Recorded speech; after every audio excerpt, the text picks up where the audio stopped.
Sampah mulai kembali memenuhi perairan di dekat pemukiman nelayan Marunda Kepu, Cilincing, Jakarta Utara. Sampah membuat nelayan resah karena membuat baling-baling perahu rusak dan tangkapan ikan berkurang.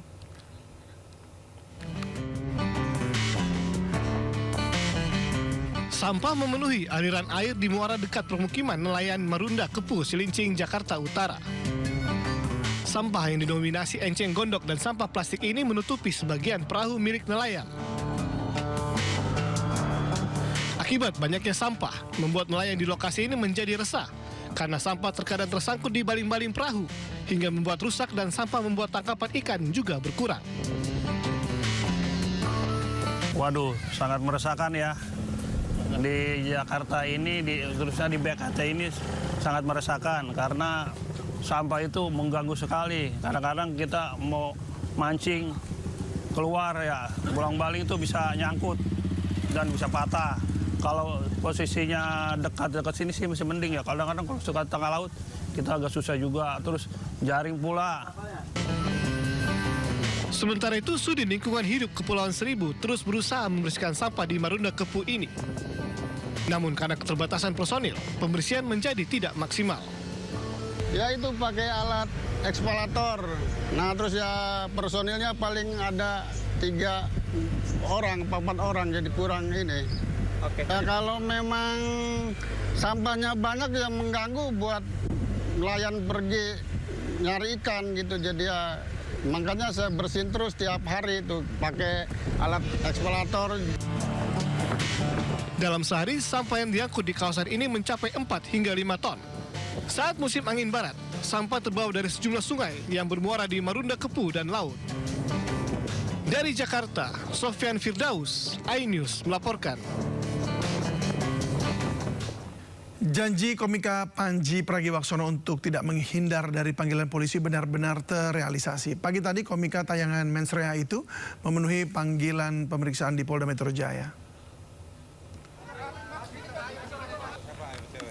Komika Panji Pragiwaksono tiba di Polda Metro Jaya didampingi kuasa hukumnya Haris Azhar sekitar pukul 10 pagi tadi. Dan kedatangan Panji di Direktorat Kriminal Umum untuk memberi klarifikasi soal tayangan Mensrea. Tidak banyak berkomentar, Panji hanya menyatakan akan menjalani seluruh pemeriksaan dan menjawab seluruh pertanyaan. Sebelumnya Panji dilaporkan sejumlah pihak atas dugaan penghasutan hingga penistaan agama. Pemeriksaan Panji diperkirakan berlangsung hingga sore ini.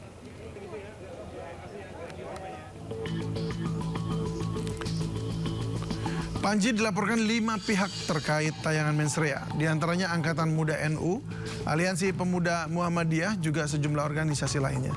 Polda Metro Jaya telah memeriksa puluhan saksi dalam perkara tersebut. Sebelumnya komika Panji juga telah mendatangi kantor MUI untuk bersilaturahmi dan berdialog mengenai tayangan Mensrea. Panji yakin karyanya dalam stand up Mensrea bertujuan hanya untuk hiburan.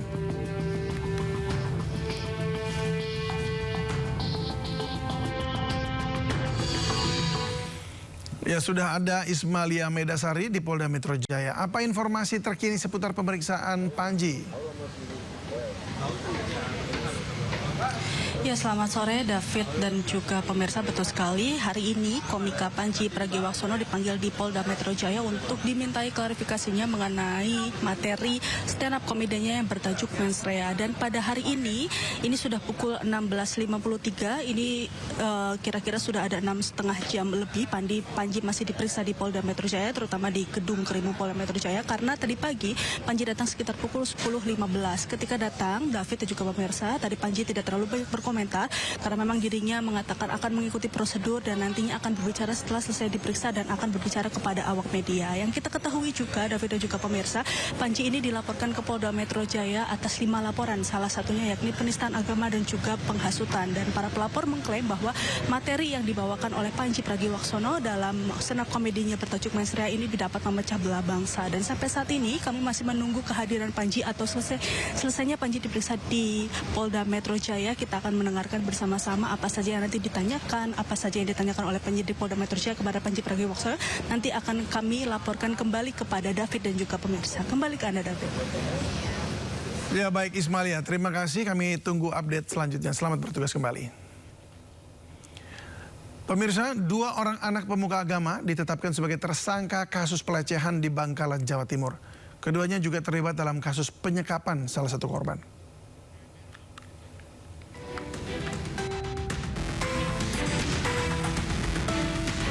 Polisi menetapkan 2 orang tersangka pelecehan, yakni UF dan SU, kakak beradik yang juga anak salah satu pemuka agama di Bakalan, Jawa Timur. Kedua tersangka menyerahkan diri dengan diantar pihak keluarga lalu dibawa untuk dilakukan penahanan di Mapolda Jawa Timur. Dari hasil penelusuran keluarga korban setidaknya sudah ada 7 santriwati yang mengaku jadi korban pelecehan. 2 diantaranya sudah melaporkan kejadian ke polisi. Selain pelecehan, keluarga korban menyebut kedua tersangka juga terlibat dalam kasus penyekapan terhadap salah satu korban sebagai bentuk intimidasi tersangka. Keluarga korban berharap pihak kepolisian bisa mengusut tuntas kasus. Dari Bangkalan, Jawa Timur, Taufik Syahrawi News melaporkan. Dapur Satuan Pelayanan Pemenuhan Gizi atau SPPG meledak di Desa Kerajaan, Kabupaten Banyumas, Jawa Tengah. Akibat ledakan tersebut, 10 orang terluka.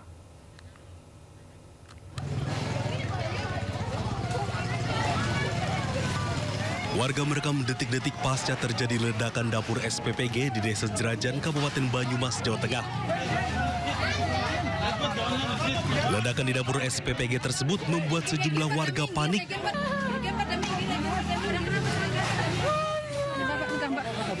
Sementara ledakan ini membuat dapur MBG berantakan di bagian dalam.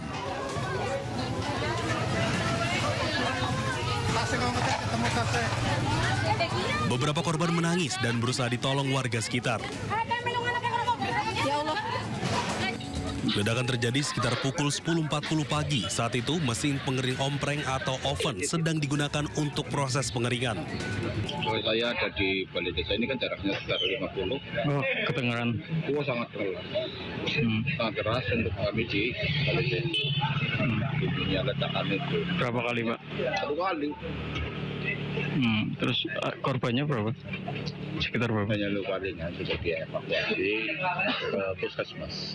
12 orang. Seluruh korban langsung dievakuasi dan dibawa ke puskesmas terdekat untuk mendapatkan penanganan medis. Total ada sekitar 10 orang yang sempat dibawa ke puskesmas. Kini kasus tersebut dalam penyelidikan aparat Polresta Banyumas. Dari Banyumas, Jawa Tengah, Saladin Ayubi, iNews melaporkan. Puluhan warga di Depok, Jawa Barat protes karena kepesertaan BPJS Kesehatan mereka diduga dinonaktifkan. Informasinya akan hadir usai jeda berikut ini.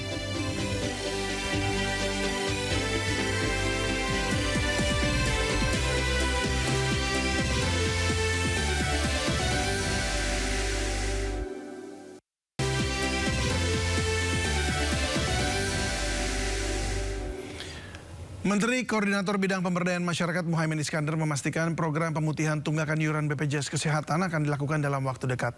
Target pelaksanaan pemutihan BPJS Kesehatan ini mundur dari sebelumnya yang ditargetkan bisa diterapkan di akhir tahun 2025. Caimin menyebut saat ini pihaknya bekerja sama atau bersama dengan kementerian dan lembaga terkait masih melakukan penyempurnaan sistem tata kelola. Dan hal ini diperlukan untuk memastikan kebijakan pemutihan tunggakan BPJS Kesehatan dapat berdampak baik kepada masyarakat. Terkait kebutuhan anggaran pelaksanaan program yang mencapai 20 triliun rupiah, Caimin memastikan pemerintah masih perlu melakukan pemeriksaan lebih lanjut. Penyempurnaan sistem tata kelolanya sehingga pelaksanaannya betul-betul efektif, tidak ada moral hazard ya, kesalahan ataupun dinikmati orang yang tidak yang ingin meraup keuntungan. Targetnya sebelumnya kan akhir tahun, Gus. Berarti mundur. Ya, awal tahun ini.